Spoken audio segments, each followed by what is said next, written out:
Isang pinagpalang hapon po sa bawat isa po sa atin. Yan, simulan po natin ang linggo po natin na tayo po ay may pag-aaral ng salita po ng Panginoon. Amen po. Ayan, ngayon pong linggong ito ay meron po tayong panibagong pag-aaralan. At ang title po nito ay Pride Doesn't Always Look Arrogant. Sometimes it looks like this. Alam niyo po, sabi nga po niya dito, many people think that pride is obvious, boastful, loud, and arrogant. The most dangerous pride is subtle, hidden, and spiritual looking. According po sa Merriam-Webster, pride is an excessive self-esteem, mayabang, mapagmataas. Amen po. At sa Biblia po, itinuturing itong root of sin or ang tinatawag na ugat ng kasalanan. Sabi po dito sa Proverbs chapter 21 verse 4, ang mapagmataas na tingin at ang pusong palalo, siyang ilaw ng masama, ang mga ito'y kasalanan. Amen po. Ulitin ko po, ang topic po natin ngayong hapong kung ito ay pride doesn't always look arrogant. Sometimes it looks like this. Number 1, sabi po niya dito, thinking you are spiritual. Thinking you are spiritually mature than others, looking down on others who are less spiritual. Makipagbukasan po tayo dito po sa Lucas chapter 18 verse 11 hanggang 12. Sabi po niya dito, ang Fariseyo ay nakatayo na nananalangin sa kanyang sarili ng ganito, Diyos, pinasasalamatan kita na hindi ako gaya ng ibang mga tao na mga mangingikil, mga di makatarungan, mga mangangalunya, o gaya man ng maniningil ng buwis na ito. 2 ulit akong nag-aayuno sa isang linggo, nagbibigay ako ng ikapu sa lahat ng aking kinikita. Ang sabi po niya dito, number 1, thinking you are spiritually mature than others, looking down on others who are less spiritual. Ito po ang tinatawag na excessive self-esteem, kagaya po ng binanggit ko po kanina. Masyadong mataas ang tingin sa sarili, mayabang. Kapag iniisip ng isang tao na siya ay mas spiritual mature kaysa iba, nagsisimula siyang mag-compare ng sarili sa iba. Kagaya nga po ng binasa ko po sa inyo dito po sa Lucas chapter 18. Ang sabi niya dito, ang panalangin or ang palaging sinasabi nitong Fariseo, sabi niya, Panginoon, salamat dahil hindi ako katulad ng iba. Sabi nga po sa verse 12, 2 ulit akong nag-aayuno. Ibig sabihin, nandun po sa kanya yung excessive self-esteem o ang tinatawag po nating pride, ang tinatawag po nating kayabangan. Amen po.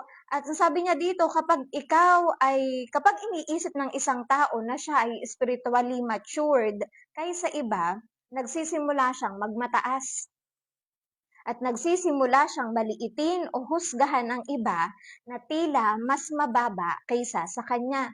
Sa story po na binasa ko po sa inyo, ang Pariseyo ay nananalangin, yet mataas ang tingin sa sarili.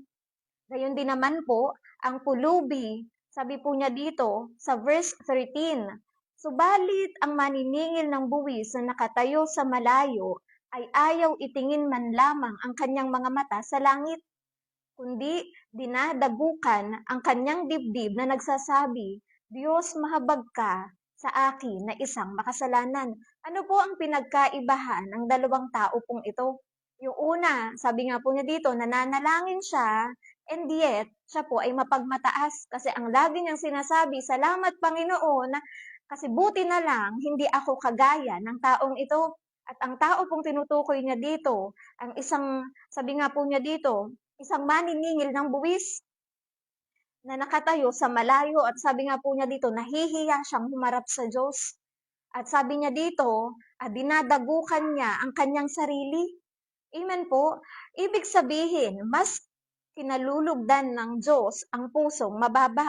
Sabi nga po dito sa verse 14, sinasabi ko sa inyo, nanaog patungo sa kanyang bahay ang taong ito na inaring ganap sa halip na ang isa, sapagkat ang bawat nagmamataas sa kanyang sarili ay ibababa, ngunit ang nagpapakababa sa kanyang sarili ay itataas.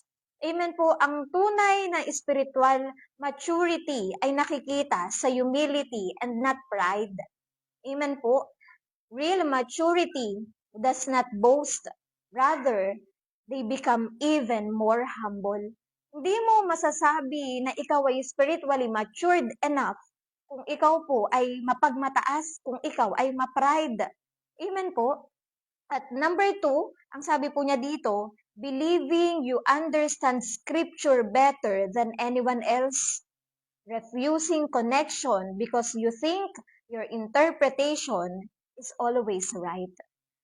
Amen po. Makipagbukasan po kayo dito po sa akin sa Proverbs chapter 12 verse 15.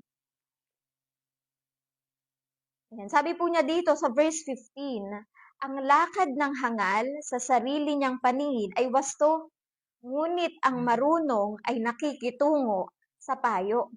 Amen po. Ang sabi po niya dito, the way, sa English version po, ang sabi niya dito, the way of a fool is right in his own eyes. Iniisip na siya lang ang tama. Amen po. Ayaw tumanggap ng correction. Ang isang ma-pride na tao, sabi po niya dito, ginagamit ang Biblia para i-defend ang sarili, hindi para matuto. Amen po. The Bible is not meant to make us feel superior, but to transform our lives. Sabi nga po, no matter how long we've studied, there is always room for learning. Amen po. Ulitin ko po ang sabi niya dito, believing you understand scripture better than everyone else. Ibig sabihin, mayabang. Akala niya, alam na niya ang lahat. Kaya nga ang sabi niya dito, refusing correction because you think your interpretation is always right. Ang inaakala ng isang taong ma-pride, ang sabi niya po dito, akala niya siya lang ang tama. At lahat ng mga interpretation ng iba ay mali. Sa social media po, 'di ba po, for sure po, ito po ay napanood nyo na rin. Amen po. Makikita natin sa TikTok, sa Facebook, at kung saan-saan pong social media platform, nandoon po yung patungkol sa dalawa pong content creator. Amen po. Kung kilala po natin si Christine at si King, at dun sa page po na Tetelestay. Amen po. At kung makikita po natin doon, ito pong dalawang content creator na ito, ang isa po, si Christine, ang sabi nga po niya doon, kinall out niya ang ibang mga content creator na ito na false teachers. Amen po. At napag-alaman na siya pala ang false teacher. Amen po. Hindi siya tumatanggap ng correction galing sa iba. Kundi ang sabi nga po niya, wala siyang mentor. Ibig sabihin, wala siyang ibang pinapakinggan. Kundi ang sabi niya dito, sa pagkakaalam niya, alam na niya at marunong na siya sa salita ng Diyos. Amen po. Believing you understand scripture better than anyone else. Amen po. Ang tunay na nakakaunawa ng scripture ay hindi matigas ang ulo, hindi matigas ang puso. Ang tunay na nakakaunawa po ng scripture ay hindi mayabang, kundi marunong makinig, marunong magpakorek, at marunong magpakumbaba.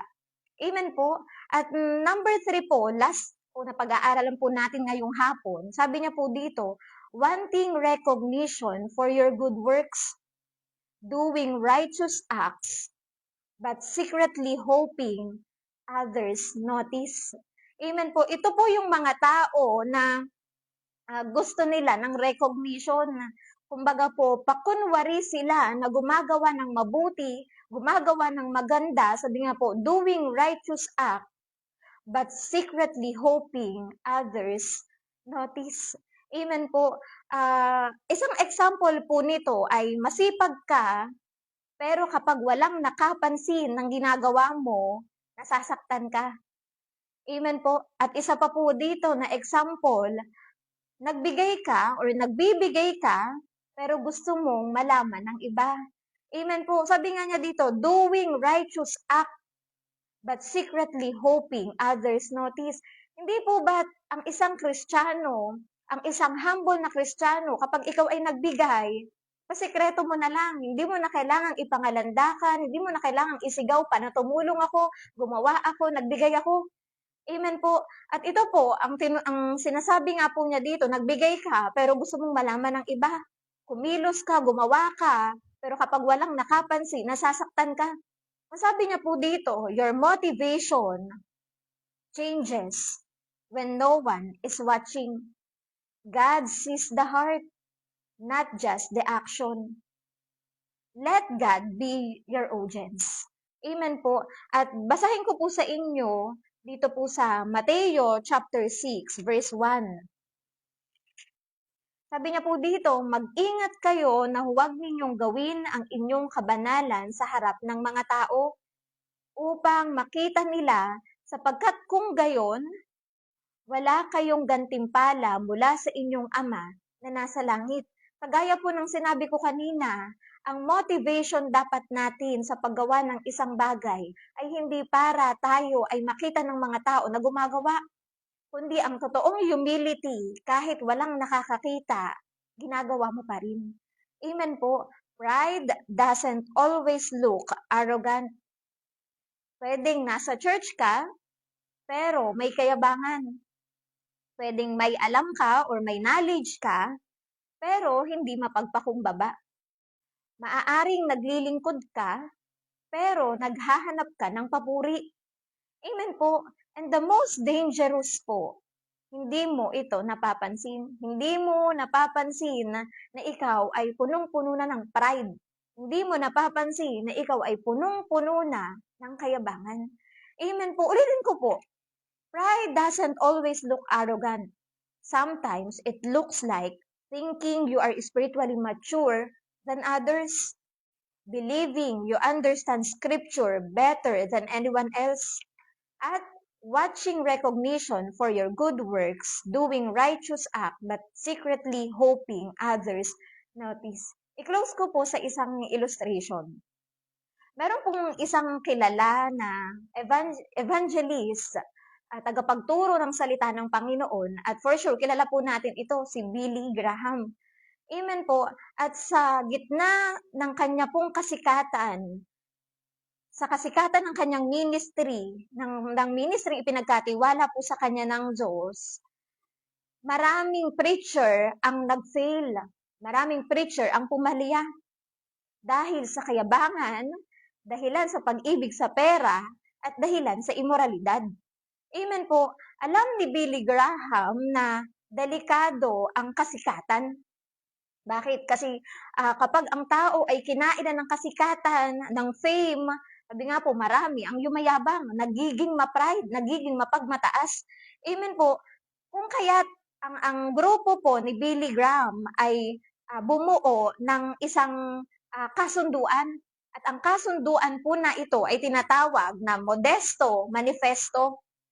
Dito po sa kasunduang ito na Modesto Manifesto, ipinangako po ng bawat isa sa kanila na iiwasan nila ang immoralidad. Magkakaroon sila ng transparency sa pera, hindi magiging exaggerated sa resulta ng kanilang pananampalataya, at higit sa lahat, ang layunin ng manifesto, ng Modesto Manifesto ay hindi niya aangkinin ang glory na para sa Diyos. At alam niyo po, dahilan sa si Billy Graham po ay isang famous evangelist at maraming alam sa salita ng Diyos, maraming alam na wisdom. Alam niyo po, sabi niya, may mga pagkakataon po na after niyang mag-preach, after niyang magturo, may mga magsasabi. Sasabihin nila, Billy, napakagaling mo. Napakagaling mong magsalita. Ang ganda ng mensahe mo. Ngunit instead na tanggapin po ni Billy ang papuri na binibigay sa kanya ng mga tao, siya po ay nananalangin ng ganito. Ang sabi niya, Lord, all that praises is yours. Keep me away from pride. Alam niyo po, kagaya ni Billy Graham, dapat magkaroon po tayo ng ganoong puso. Ang Ang sabi nga po niya dito, all that praises is yours. Ang lahat ng papuri ay sa'yo. Ilayo mo ang aking isip sa kayabangan. Amen po. Kaya nga po, ang bawat isa sa atin, kailangan ilayo natin ang sarili natin mula sa pride. Last verse po dito sa James chapter 4 verse 6. Ang Diyos ay sumasalungat sa mapagmataas, ngunit nagbibigay biyaya o gantimpala sa mapagpakumbaba. Amen po. Yan, sige po, manalangin po tayo. Panginoon, sa mga oras na ito, nagpapasalamat kami sa mensahe mo sa amin. Lord God, tulungan mo nga kami na hindi magkaroon ng anumang excessive self-esteem, ng anumang pride, ng anumang pagmamataas sa aming puso. Sa halip, Panginoon, ang lahat ng glory ay sa iyo lamang namin ibinibigay, O Diyos. Lord, tulungan mo ang bawat isa sa amin na maging mababa, Panginoon, sa kabila ng lahat, O Diyos. Sa iyo lamang kami titingin, sa iyo lamang kami naaasa, sapagkat wala kami kung wala ka, Panginoon. Salamat, O Diyos. Salamat sa mga salita mo na napakinggan namin sa mga oras na ito. Hayaan mo na ang salitang ito ay tumimo at mag-grow sa aming mga puso. Salamat, Panginoon. Pinupuri ka namin, pinapasalamatan sa pangalan ni Jesus. Amen. Magandang hapon po sa bawat isa po sa atin. God bless you po.